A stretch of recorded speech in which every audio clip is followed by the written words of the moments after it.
But God is good, and so that's kind of what's going on in my family on this Memorial Day, and hopefully you'll have an opportunity to share with others what's happening in your family. You're kind of my extended family, so I get to share that with you today. And thanks for praying for all of them. But it is my goal to share with you this series, and to share it in such a way that they're practical insights and things that you can take home with you at the end of the day. And that's very, very important. And so when we look at this series called FIXER Up, or Relationship Renovation, we've been looking at a family in the book of Genesis, which is kind of a new family God started doing some special things with. And what we find is that this is not a model family. In fact, the family's got a lot of problems. And there's no model family that we can hold up in front of you from the Bible and say these are exemplars for you to model and emulate. All right? In fact, we could probably say here's some examples of things not to do if you want to have a healthy family. And the fact is, every family is a fixer-upper family waiting to happen, because we've got things that need fixed up.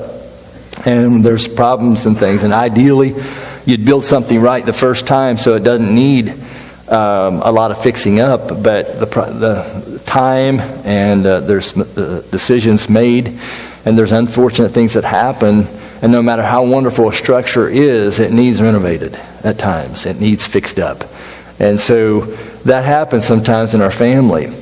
And so what we've got here today is, there's several things that are raised in this series, in this particular sermon in particular, but in the series. And so we've looked at how Abraham was a great guy. In fact, he was moderately wealthy by standards of the time, but he had a problem in that he did not protect his wife, and she never forgot that. And those of you who've been tracking with the series, you know that was a major issue. When he went to Egypt, lied about his wife, she was taken to the harem of Egypt, and then things, of course you know the story, and it didn't go well. The truth came out, but nevertheless they got out of the situation alive. But Sarah was deeply hurt, and Abraham had disrespected, didn't protect her. And then we read about a beautiful woman named Sarah. And beautiful, as the Bible describes her, in a couple of different times it describes her as a beautiful woman, but she was disrespectful toward Abraham at times. That did not bode well because of things that had happened. So we've looked at that and how that she did not respect her man. And then we've talked about Hagar, a high-status servant lady, more than likely, according to Jewish rabbinic tradition, was the daughter of Pharaoh. She's a high-level servant girl, high level. She goes from palace to the tent. And Sarah did not like her. Abraham had a relationship with her and produced a baby, and we're going to talk about Ishmael today. But that went down, and this created all kinds of problems in this family. And so we talked about last week about how we must engage our family, and we've got to engage some of the dysfunction of it, and sometimes it takes a lot of courage to do that. And then today we're looking at a fixer-upper application point number 4, and that is to love each child. Now, can you imagine? Okay, put it all together now. We've got an exploited slave lady or servant girl who felt abandoned in this family. We've got a barren woman who feels very, very bitter because Abraham has had a relationship with somebody that's produced a baby, and she can't have a baby. And he's mad at her. Abraham's mad at Sarah because Sarah is barren, right? And there's no heir, there's no offspring. That's tough. She can't do anything about it, but he's still upset at her. And be careful, guys, when you get upset at your wife for something she can do nothing about. Be careful. It's going to create problems in a family if you let things go unchecked like that.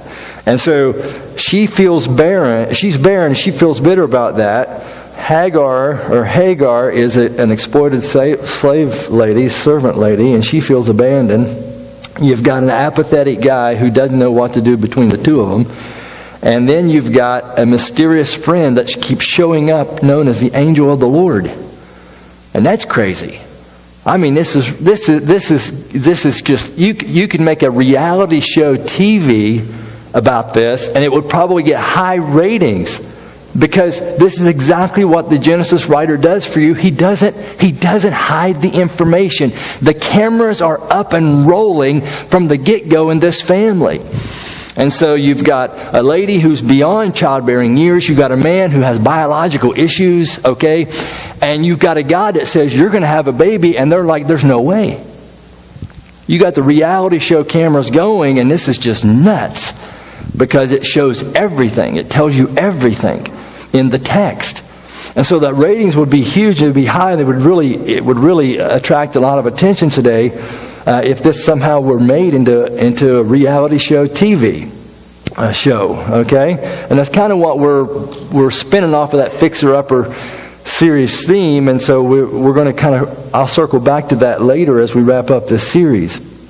But Hagar, the high-level servant girl, wants to run away from it all, because that's what happens when your family is a dysfunctional family and there's people at odds with each other and they hate each other.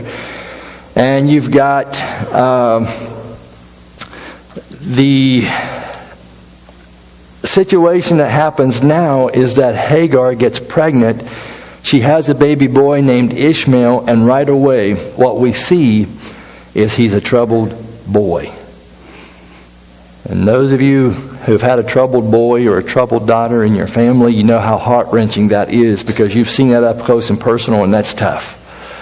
And so, it's to be expected when you have a family that's working this way or not working in the way that it should. You're going to have, if you have a baby, and you bring the baby in the family and things, the baby's going to pick up on these animosities and resentments, these hidden resentments, and these loyalties that you have in the family. They're going to pick up on that. You don't have to sit down and teach them this. They're going to pick up on it, and they're going to live it out. And that's exactly what we have happening in the text in this reality show, made for reality show TV story in the book of Genesis. It's crazy. And so this Ishmael is caught in the middle of this thing. And so today we're looking at the story of Abraham's family through the eyes of Ishmael, the troubled son. If your mom is second status, and she's made to feel like she's second status every day of your life, you see this, messing with his mama, all right? And you feel like that at Christmas, or maybe they didn't have Christmas those days, okay, at special festivals, everybody gets the nice gifts except for you and your family. Okay? He lived with that. And so, and to top it all off, here's a young man who thought he was the heir apparent. He was going to be the tribal representative. He was going to be the leader. It's been 25 years since the promise was made to Isaac, or not to Isaac, to Abraham and Sarah, that they would have a baby who would be named Isaac. It's been 25 long years and nothing's happening. Nothing's happening. And so Ishmael is born to Hagar, and he thinks he's the heir apparent. He's the one that's going to be the tribal representative. He's the one that's going to inherit the wealth of Abraham. He's the one through whom the blessings are going to flow. And so he has this in his heart and in his mind, and that this is how it's going to go. And then all of a sudden, this little baby Isaac shows up. After 25 years, God does the remarkable. And so when this happens, you can imagine that an already troubled child he's going to start acting out. He's going to start lashing out. He's going to be constantly upset. And in your YouVersion notes, I've given you some things that you can look at to see what in the world is happening in the life of your child that is troubled. What are some indicators that your child is troubled and is perturbed and is not developing well and normally because of these other issues in their life? And so what we can't forget, and what we're going to read in just a second, okay, Genesis chapter 21, what we're going to read in just a second is later in the New Testament, Paul talks about this same story in Galatians chapter 4. Okay? And he makes some very good points, but he basically sets it up as an illustration. And when he uses it as an illustration, what happens is he basically says, Hagar and Ishmael is of the flesh, that Isaac, who is born by this time, early in first 7 verses of Genesis 21, Isaac's born, okay? So he takes off on that and says, Isaac is of the Spirit, and so we have to tune in to the Spirit, right? Paul talks about this in Galatians 4.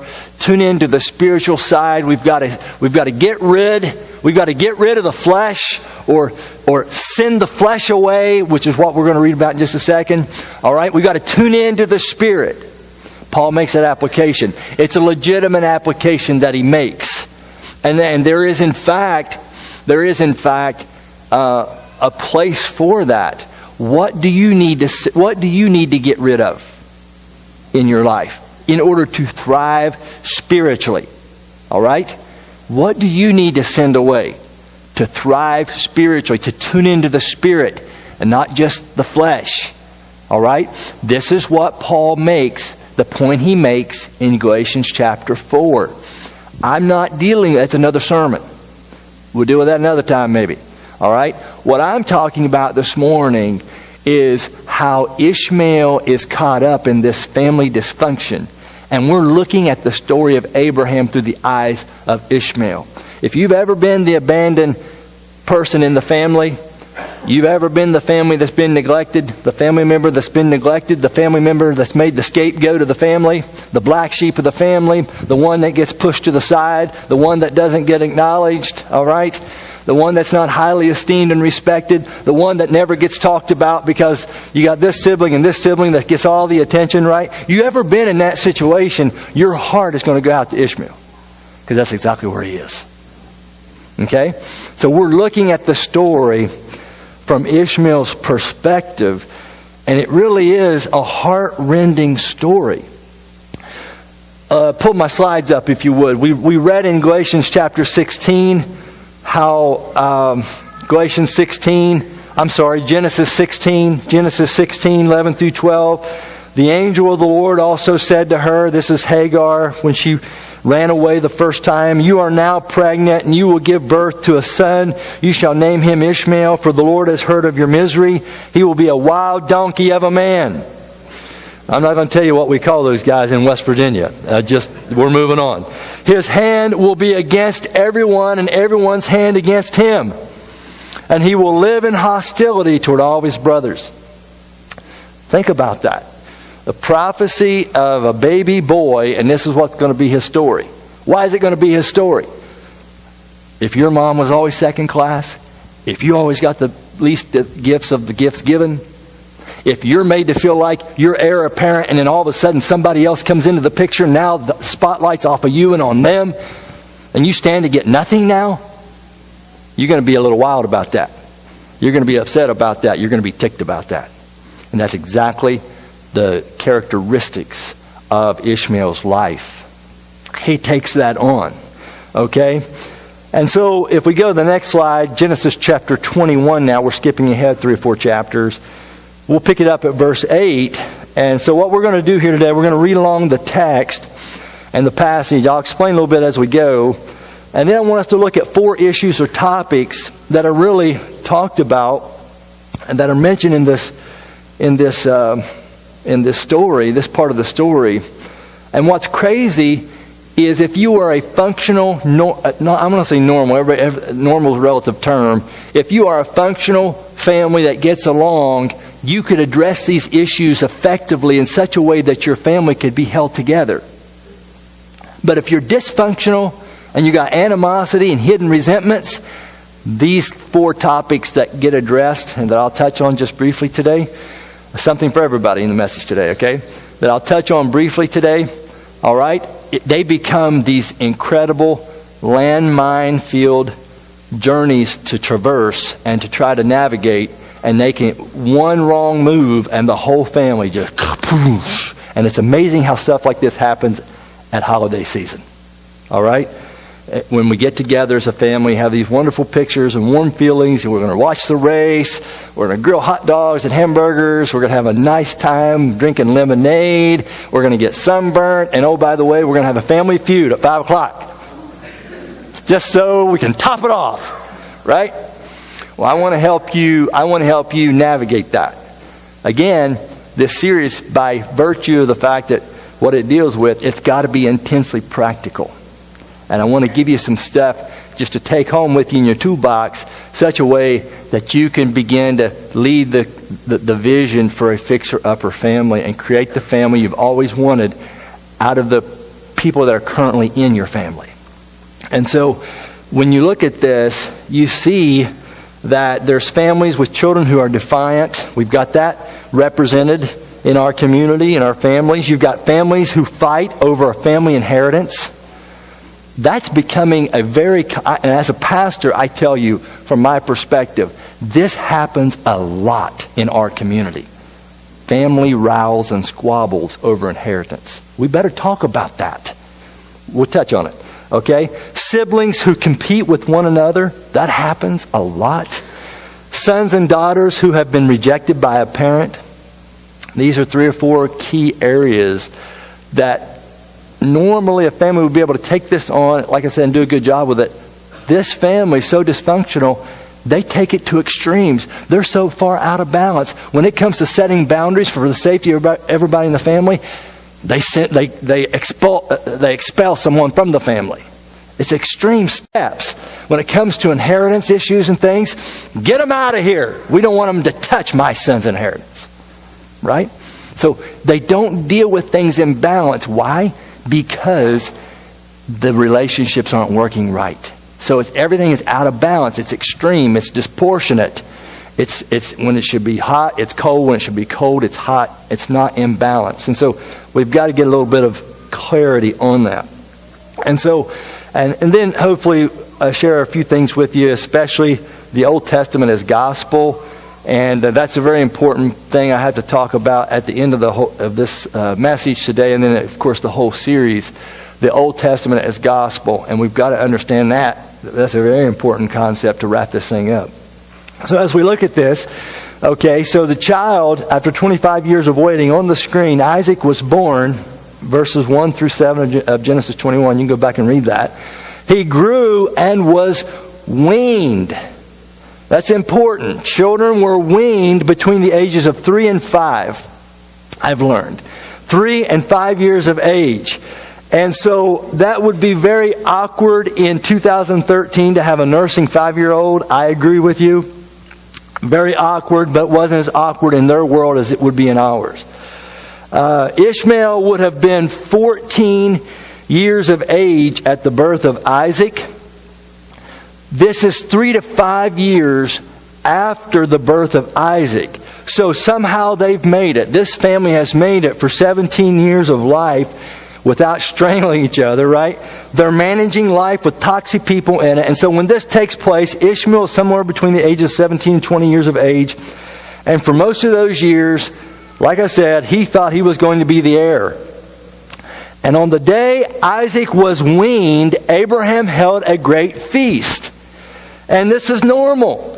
In the place of yearly birthdays, they had weaning parties. They didn't have annual birthday parties. They had weaning parties.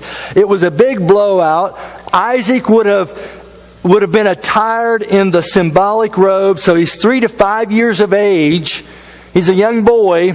He would have been given a robe, a symbolic robe. It would have been a badge of birthright. He would have been admitted heir of the tribe. Everybody would have celebrated that. And it seemed like all the cultures have significant, gatherings like this where they confer honor and identity and things. This was that.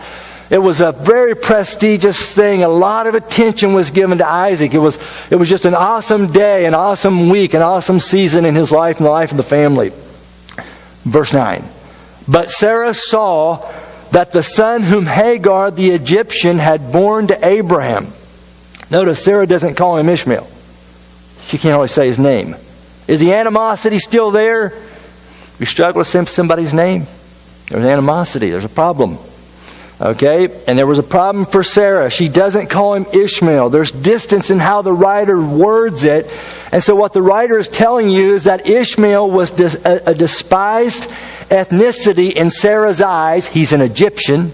And we all know what happened in Egypt, so she's got deep resentful feelings toward what happened in Egypt 3 or 4 sermons ago, right? Sarah's prejudice has been transferred to Isaac because Ishmael was being mean to him at his weaning party. So Isaac has picked up on it. He's probably antagonized a little bit. Ishmael has lived with it now for several years. He's picking up on it. And Sarah saw that the son whom Hagar the Egyptian had borne to Abraham was mocking. That's a loaded term. Ishmael is doing something to Isaac. And according to Jonathan Kirsch, Arnold Fruchtenbaum, and some others, it could have been some kind of abuse, even of a sexual nature, not specified. So you've got a lot of things. It's a loaded term. And it's the writer's hesitant. He's hesitant to say exactly what all it was, but it's a loaded term. We've got some abusive type stuff happening. It's not just he's calling him a name, nana boo boo, and giving him a hard time, right? He's not just antagonizing that way as kids are prone to do. It is something that really, really concerned Sarah. And of course, it was already a bad situation. And so he's mocking, and what Sarah witnessed, whatever it was so bad that Sarah demands, verse 10, she said to Abraham, get rid of that slave woman and her son. She refuses to call either of them by name right here. You ever heard that in your family? You ever felt that in your family? Get rid of that slave woman and her son. She's seen something. It's impacted her. For that woman's son will never share in the inheritance with my son Isaac. Yitzhak. Right? Whatever Ishmael did, it was so bad that Sarah demanded immediate expulsion from the family. Maybe Ishmael didn't get a weaning party. Maybe he got a weaning party and now he's being replaced by this unexpected son in the family. Verse 11. The matter distressed Abraham greatly. You do word study on that. He shook. He shook just like that. He didn't know what to do. He loved his son. It concerned his son, verse 11. The matter distressed Abraham. He had a love for his firstborn. This was the guy he was been attached to for like 14 years before Isaac ever came along. And so he's really attached and he loves Ishmael and he doesn't know what to do now. And so he tries to get some sleep that night, and God says in verse 12, do not be distressed about the boy and your slave woman. Listen to whatever Sarah tells you. God's like, I'm not endorsing Sarah's toxic disposition, but it is part of a bigger plan. And here's the thing, if Ishmael goes to another level in his mockery, whatever that mockery was, Isaac's life could be in danger. Listen to your wife on this one. God ever said that to anybody? Listen to your wife on this one. All right? Well, this is what Abraham, the prophet, the man of God here, he gets a word from God. Says, yeah, Sarah's got problems. We understand that. But I think she's seeing something here, and I'm going to agree with her on this. I want you to listen to her because it's through Isaac that your offspring will be reckoned. Verse 13, I will make the son of the slave into a nation also, because he is your offspring. So Abraham has assurance from God that they will be okay. In verse 14, early the next morning, a decision has been made after a long and sleepless night, right? So early the next morning, and also this would give them time to get to the next well or oasis before it got really hot in the hot part of the day. They're near the desert anyway. All right. And so getting an early start's important. And so Abraham took some food and a skin of water. There's no inheritance for them. There's no donkeys. There's no extra food. There's no servants. Provisions should be enough to get them, like I said, to the next oasis or well. But if you get lost or you make a wrong turn and you've only got a skin of water and a little bit of food, you're in trouble.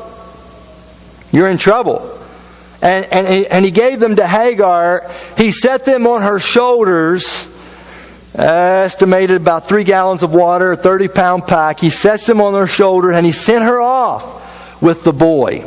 And it's a compassionate verb versus to get rid of her a few verses before. Get rid of that slave woman and her boy. Okay, that was the harsh verb that's used. Here, he sends her off. He doesn't just get rid of her. This is hard for Abraham. It's difficult. Ishmael's 16, 17 years of age. He's the age of a lot of high schoolers. 17, 18 years of age. A lot of high schoolers. You're going to be saying goodbye to some of them here in the next few months as they head off to college. This is tough for Abraham. He's bonded with Ishmael for 16, 17, possibly 18 years. And so he doesn't just get rid of them. He sends them off. As a note of compassion in the word that's chosen. Yeah, you're expelled from the family as tenderly as I can do it. And by the way, Hagar, you're in charge of Ishmael now. You're on your own. Of course, partings are always sad. But Abraham had to let him go. She went on her way and wandered. What's that mean? She got lost. In the desert of Beersheba. When the water in the skin was gone, she put the boy under one of the bushes. He got dehydrated. It was hot. He needed the shade.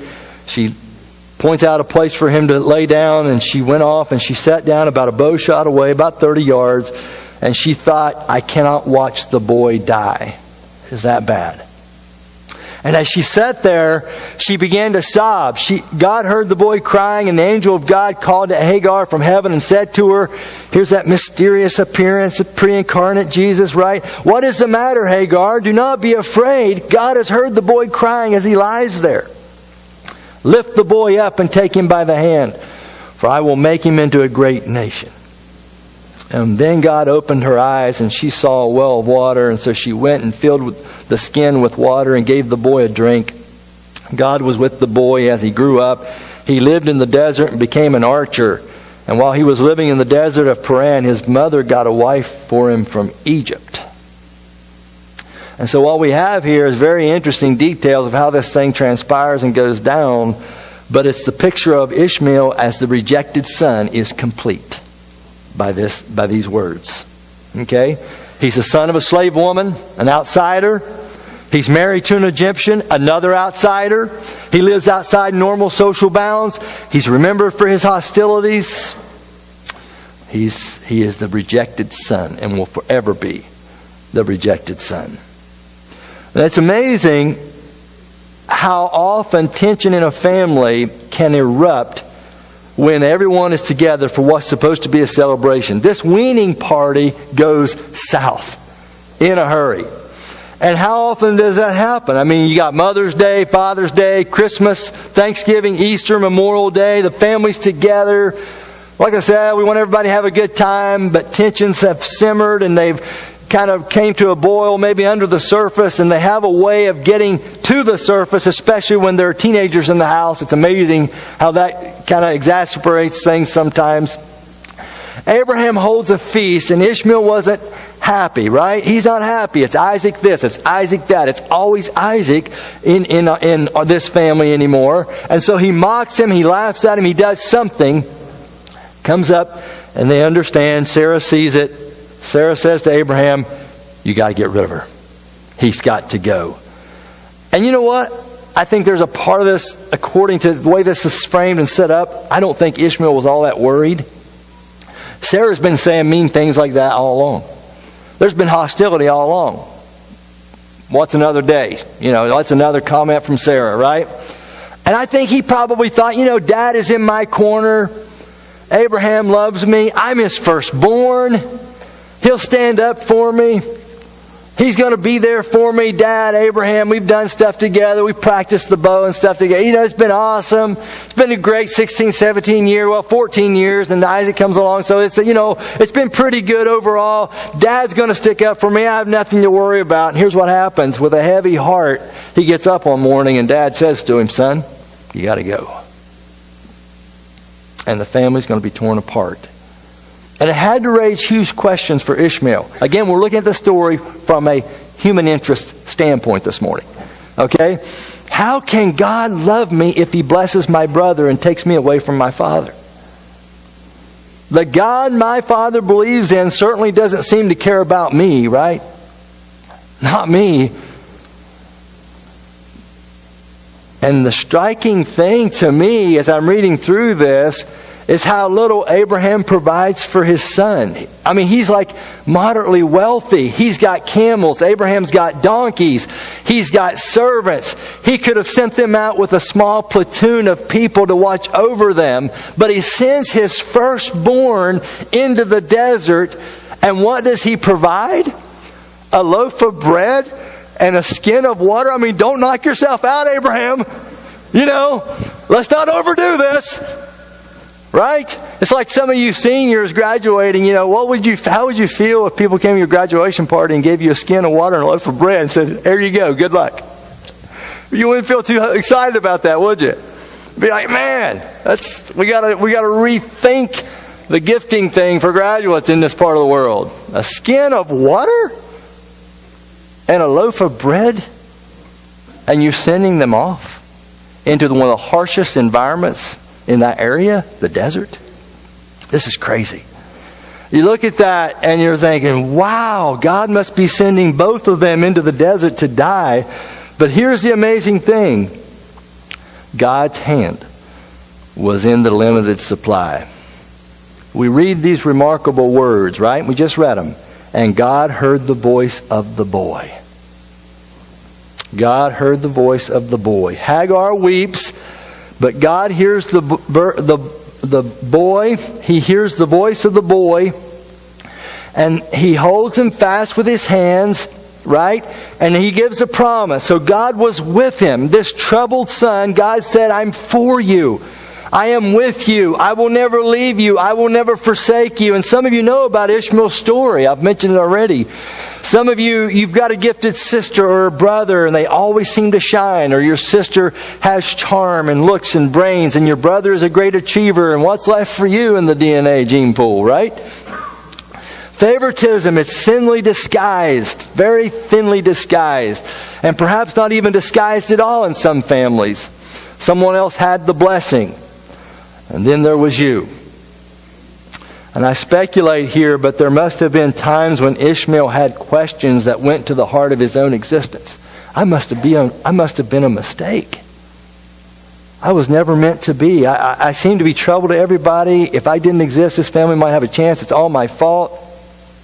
And you put that together, that scenario, with his temperament and the tensions that were existing in his family, and you can see why what we have here is a troubled son.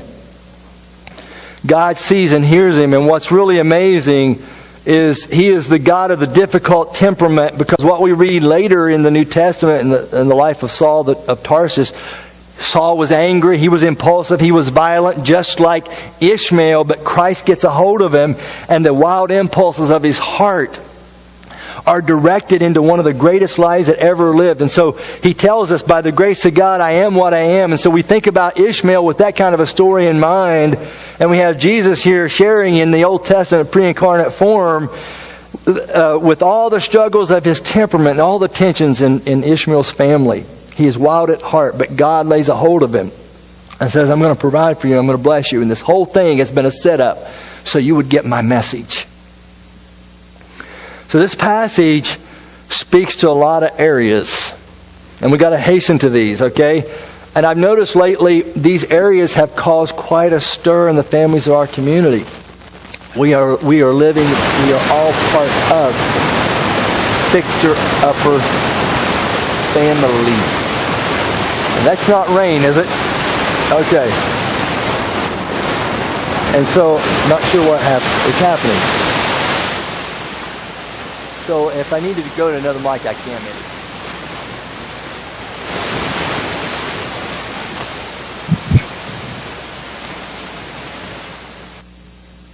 So maybe this will be better.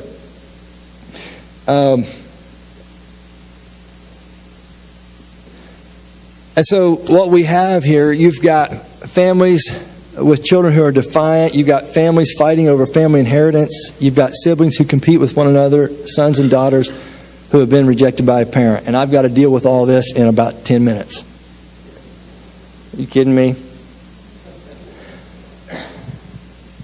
It makes it really hard when your family doesn't work right to deal with all these things. I want you to notice, let me read Genesis 16:12 again. He will be a wild donkey of a man. His hand will be against everyone, and everyone's hand against him. I thought about this. I thought about ways to love a defiant child. You got to step in, right? You have to step in. If Ishmael is mocking Isaac and threatening him in a very inappropriate way, you got to step in. You got to set boundaries. And so this is all a part of this, but the ways to love a defiant child, number one, you establish boundaries.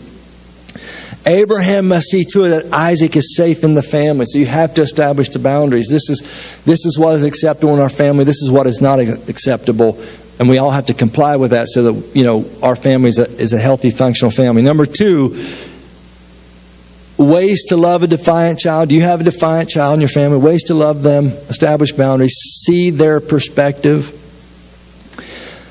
He saw Isaac as the favored one. There can be very well people in your family that sees one sibling that's favored above the rest of them.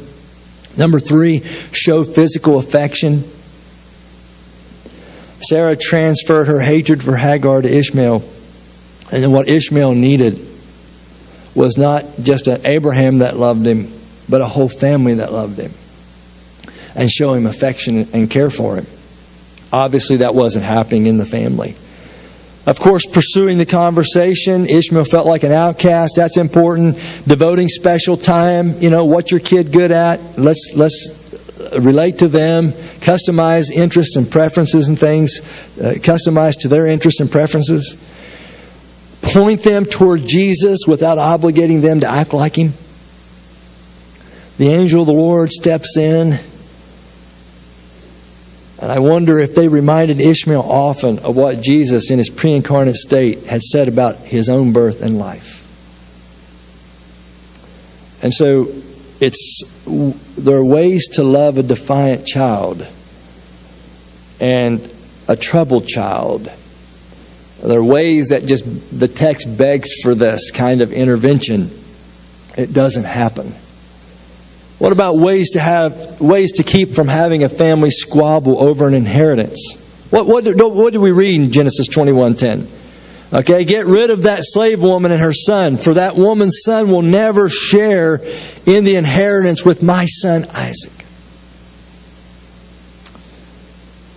And that's essentially what's happening in many families in our own community. And it may even happen in your family. And so if we were to talk about that, what are they telling us? What are we learning? Well, number one, draw up an estate plan and tell your children the basics of how it's going to work. It starts there. You got to set children straight on how you're thinking about things. Number two, divide the estate equally. Even getting $1 less than another sibling can be a psychological blow. And resentment festers.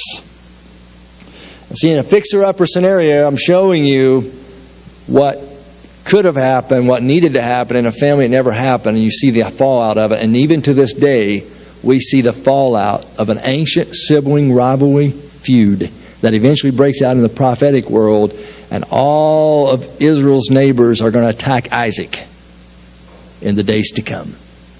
Big part of prophetic material in the Bible. This ancient feud gets played out. And so it gets played out on a large scale. And so, but can we do some practical things? Can we do some practical things? Drawing up an estate plan. Tell your children the basic. Divide the estate equally. Number 3, name an executor, right? These are basics. Number 4, specify gifts and loans. If parents have given adult children money, they should make it clear in the will whether it's a gift or a loan. If a loan is it to be forgiven or repaid to the estate. And when parents aren't clear, it causes conflict. People get hurt. And they get driven out of families, okay? Or they want to leave families, forsake families. Number 5, make a plan for the family jewels. All right, it may not be all that expensive, but grandma's engagement ring can cause fights because of the sentimental value attached. So have a family conversation and clarify things. And some of you, you're different stages of life. You've worked so hard, and part of your legacy is to make sure your family loves each other when you're gone. And so I think this story from the Old Testament is crying out to be heard in that way, to make sure that your legacy will include a family that loves each other. And you've given thoughts, because you've given thought and consideration to the ways to keep from having a family squabble over an inheritance when your life is done. Ways to love a troubled child. Ways to keep from having a family squabble. Number 3, ways to diffuse sibling rivalries. Verse 12, Genesis 16.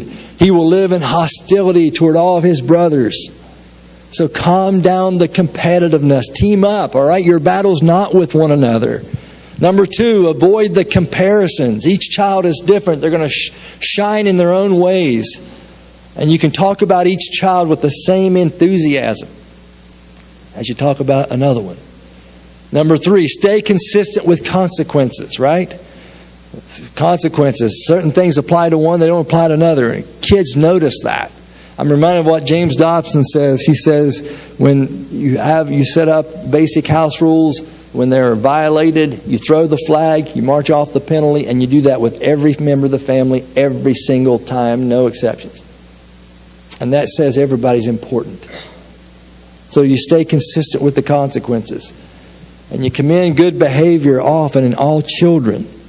You think this was happening in Abraham and Sarah and Hagar's family relationship?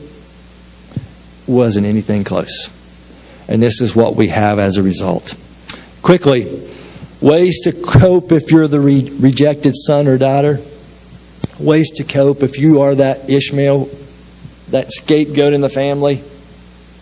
Well, first of all, we read, God was with the boy as he grew up. He lived in the desert, isolated, and he became an archer. While he was living in the desert of Paran, his mother got a wife for him from Egypt. First of all, if you're Ishmael, you're the rejected son or daughter, grieve. You got to grieve it. And as a pastor, I feel bad for you, because I know how hard it is and how deeply it cuts and how hurt you have been. You got to grieve it. God heard the boy crying. He heard him cry. And you've got to grieve it. Mom and Dad, our home could have been so different if you guys always put yourselves first. You put us last. And here we sit in this messy family because nobody could deny themselves. And everybody had to do what was going to make them happy. And I'm the one that's shoved out in the wilderness of life because I'm the Ishmael. I'm made to feel the blame. You ever been there and you ever heard that story? You're going to appreciate what I'm sharing with you. You got to grieve it. The home has, as wonderful as mothers and fathers we hope they are, they fail in so many ways because we're human beings. Right? But you got to grieve it. Number 2, you got to live. He lived in the desert. You got to pick up and move forward. Number 3, you got to grow. He grew up. Number 4, you got to marry. Have a family. Do it differently in your family. And 5th, you got to serve. God was with the boy. He went on to have 12 of his own sons. And they went on to have their family. So God, in fact, did fulfill his promise to Ishmael. Go into the desert where you belong. You're no good. You can never leave my tribe. Go into the wilderness. That's what he felt. That's what he heard. That's what got communicated. And when we don't give forethought to some of these things, these 4 critical areas, I'm telling you, you'll save yourself a lot of counseling time and a lot of heartache and a lot of messiness if you'll just take and apply these things I've talked to you about and let them work in your life and move toward a healthier family. You know, Chip and Joanna Gaines tells their story in the Magnolia Story. They write in a chapter called Blessings in a Big Ugly Disguise Joanna said she always played it safe, but her husband, Chip, is a risk taker and a house flipper. And one day back in 2012, Chip decided to go into shopping online, and you never know what might show up at the door when he does this. And so he spotted a houseboat for sale. Yes, ladies and gentlemen, you heard me correctly. He spotted a houseboat for sale online, and they're in the process of flipping a house. And so Chip clicked through the pictures of this floating 2-story houseboat with a microscopic kitchen, and he thought how cool it would be to live in that for a bit, and he bought it sight unseen. He threw down thousands of dollars on this. And the thing is, he never told his wife, Joanna, about it. Ever done that? Okay. He had it shipped to Waco, Texas on a monster tractor trailer. Something else was happening at about the same time for the Gaines family. Someone had called them. And it was a television company, production company, or so they claimed. And the lady said that she'd seen some of their house designs online and was wondering if you and your husband would have any interest in doing a television show. Well, she's like, well, what about us would you want to put on TV? I mean, we don't even watch TV, so we're really new to this idea. And the lady from the television production company said, we love how organic things are and how you and your husband work together, renovating and flipping homes. And so Joanna told Chip about it, and he said, that's a scam, don't call him back.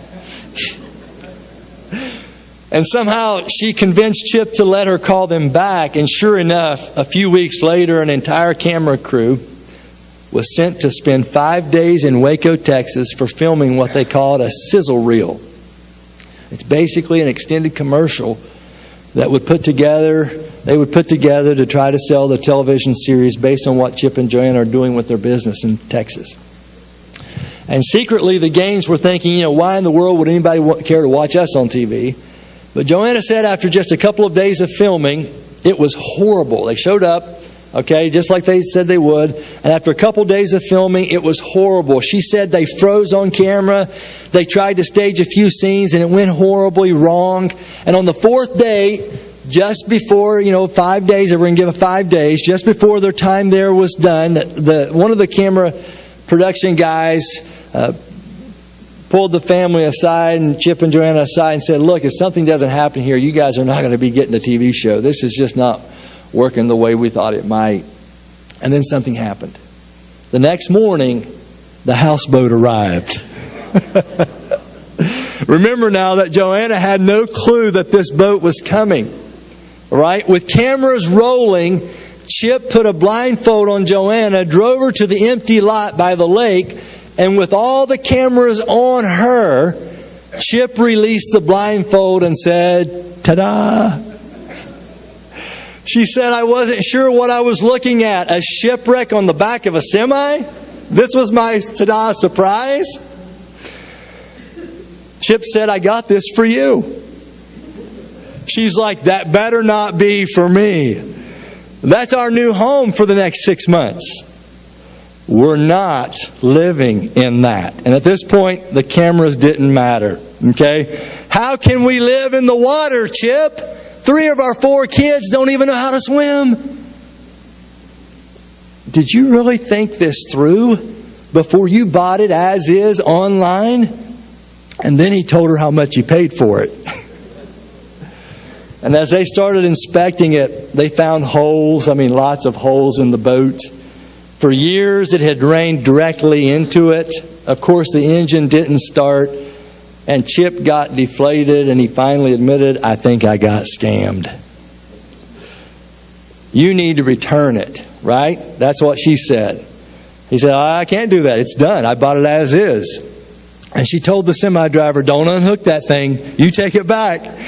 And they get into this heated argument, totally oblivious to the film crew. Chip's upset, Joanna's fuming, and the tension in the air just kind of hangs there. And eventually Joanna calms down, and Chip, as he's prone to do, cracks a joke. And they end up walking through the boat, and the creativity starts to flow. We could do this. And maybe this. And Chip manages to crack another joke, right? And they start to envision what that wrecked houseboat could become. And when the crew left, the film guy told them, if I do my job right, you two just landed yourself a reality TV show. And sure enough, the show got picked up. That whole houseboat fiasco got picked up by HGTV and ran, I think, for maybe 5 seasons. They loved the authenticity of what would happen there. They loved Chip's impulsiveness. They loved Joanna's honest reaction. And a few months later, the cameras were back. And the Gaines would tell you that after years of working anonymously, making ends meet, helping people with their homes, raising their 4 kids, it was as if their whole life had prepared them for this. And maybe that's you. All that has happened in your life has prepared you to take the dilapidated, wrecked houseboat of your relationships, and through solid biblical insight, through a creative vision of what things could be, and through an open and honest approach with each other, your fixer-upper family can become the family you've always wanted. Right where you are, right here today, it can begin. The Abraham story proves to us that the Bible is not a book of virtues. It's a book of gospel. Okay? It's not a series of stories of moral exemplars. Okay? It's a record of God's intervening grace into the lives of people who don't deserve it, who don't seek it, who continually resist it, and who don't even appreciate it after they've been saved by it. What's it teaching us? It's teaching us that the very best human beings in the history of the world are moral and spiritual failures. They can't even rise above their own culture. They can't even rise above the brutality of their own times. They can't even escape the self-centeredness of their own hearts. And yet, over and over and over again, God comes to this family and He continues not to give up on them. He patiently speaks to them and works in their lives to help them and to aid them and to save them and to rescue them again and again and again. You've seen this in this series. The message of the Bible is not that you give God a righteous life and you give Him this perfect manicured family and then God owes you. That's not the message of the Bible. The message of the Bible, and the question we got to ask is the Bible mainly about you and what you should be doing, or is it mainly about Him and what He has done? Which is it? Is it mainly about Him and what He has done? If it's mainly a gospel, if it's mainly a record of how God continually puts His grace into the lives of people who don't seek it, who don't deserve it, who put themselves first, who continually resist it, who don't appreciate it even after they've been saved by it, then there's nothing surprising about this. It's how God works. You see, we've all been defiant. We've all contributed to family squabbles. We've all contributed and we've compared ourselves to our siblings. You probably did so this week, if you were honest about it. We've all carried a measure of bitterness around in our hearts. We've all staked out our territory and dared anybody to try to take it from us. We are Abraham. We are Sarah. We are Hagar. We are Isaac. We are Ishmael.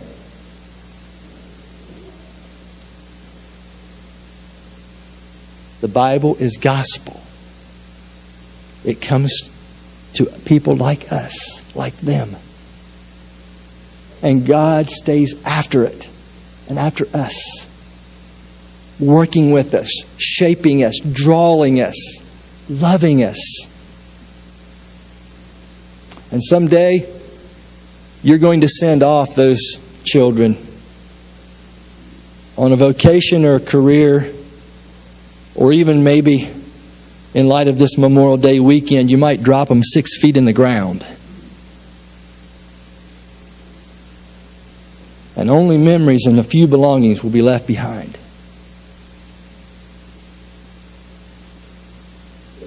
That's why a fixer-upper is so critical. And it's gospel. There's gospel embedded in stories like this. And that's what I want you to see.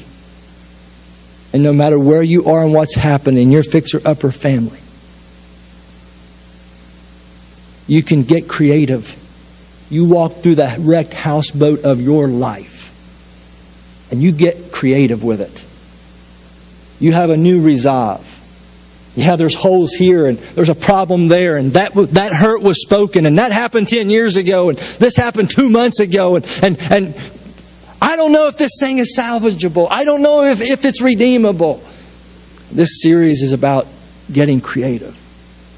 It's about seeing this story and this family as gospel. Because if it's about God and His work and what He's done, and it is, there's hope. Because He hears the boy crying, and He hears him, and He responds.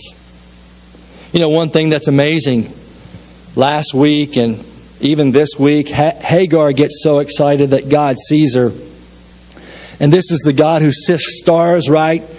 Like He sifts stars through His hands like sand. And so if you have a God that great, Hagar was so excited when this big God noticed her. She got so excited last week that she actually coined a name for that God. God who sees me and provides, right? She coins the name. She's the only human in the Bible that gets the name God.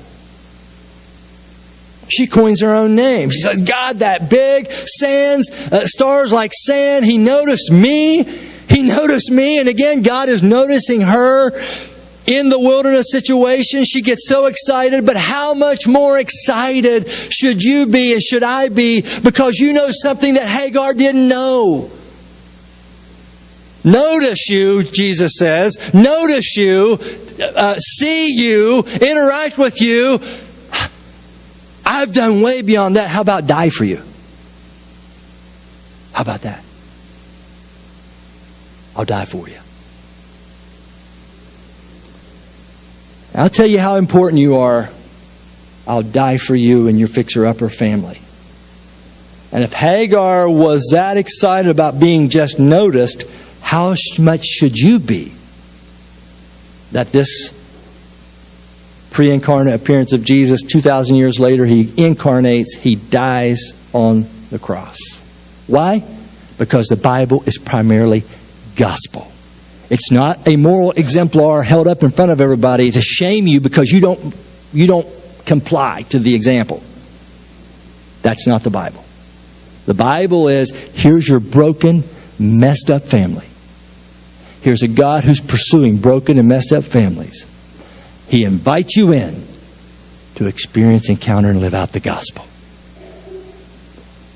That is a fixer-upper family. And that's the kind of God I want to be a part of. Amen. Amen. You pray with me?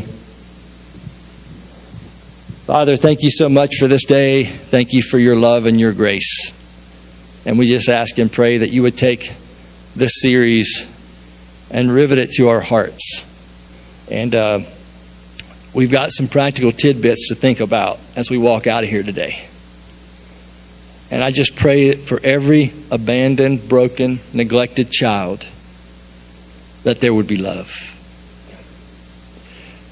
I pray for every squabbling, hateful, divided family that there would be unity.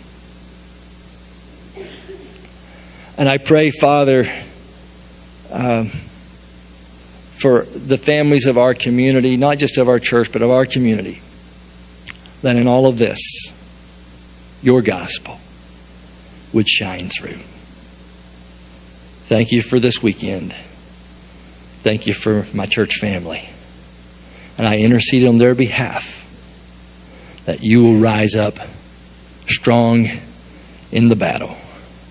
You'll do something beautiful through their lives because they're willing to get creative and make something special out of what their lives and the details of their lives and what life has become. That they'll get creative and improvise, make something beautiful, and let you do your work. In Jesus' name, amen. All right.